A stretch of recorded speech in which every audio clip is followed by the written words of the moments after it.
Stage fright. It's something that many people experience at some point in their lives, and a growing number of individuals actually experience a general level of anxiety every day. For me, I like to split my stage fright into 3 parts: before, during, and after, to most effectively deal with it. Let's talk about before. When I know that I have a speech or presentation coming up, the first thing that I love to do is practice, and practice in a ton of different environments. The first area I like to practice is in front of a mirror. This allows me to really hone in on both my vocal and my physical delivery of my speech before moving on to presenting in front of friends and family. When I present in front of friends and family, I like to give them an opportunity at the end of my speech or presentation for option to critique me and to continue to help me improve my delivery of my speech. Lastly, I actually like to practice my speech in the car, and the reason for this is I tend to overuse my hands when I'm giving a presentation or a speech.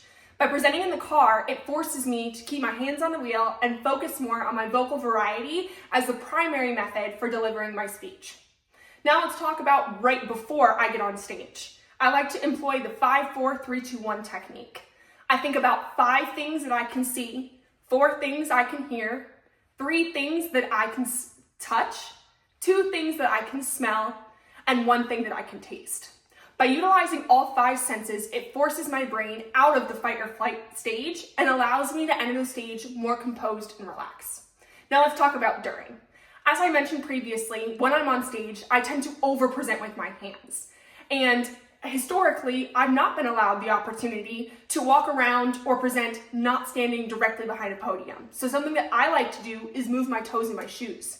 This allows me to get my anxiety out through physical movement while minimizing any distractions that the audience might see from me moving around. Now after. Something that was talked about in our lectures this week is power posing.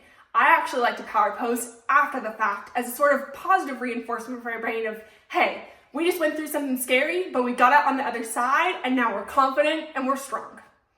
I like to end with a quote that especially describes the feeling of stage fright very well. It comes from Taylor Swift, and it's in reference to fearlessness.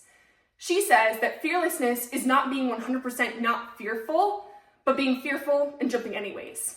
I think this is a really good summation of what stage fright is that we have to acknowledge that it's something that's normal and it's gonna happen, but we're able to move through it and move with it to be successful. Thank you.